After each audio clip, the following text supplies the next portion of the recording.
recent years before my show begins in 2019, there was a few original Halloween movies like The Dog in the Spooky Bones and some others. But one of them has returned with the origin story of how it became to be a monstrous floating head with the scribbly parts of his face.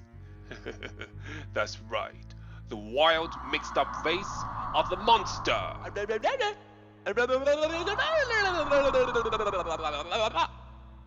The real question about this: who created the monster?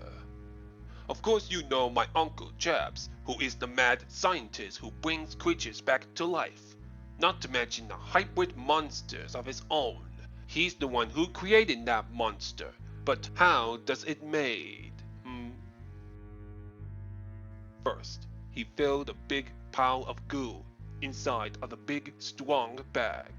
Next, a big ugly nose from the dead man's face. A big googly eyes and a bunch of crazy hair. And painting a big, wide, scribbling mouth.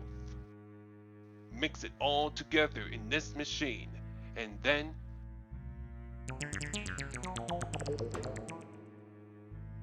that's how the wild mixed up face of the monster was born.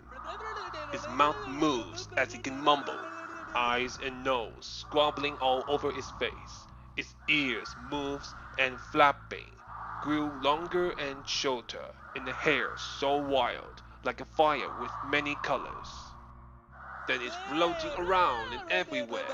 Even it flew away to the woods to scare off all the strangers away. Oh well, Uncle Jabs has the monsters escaped sometimes.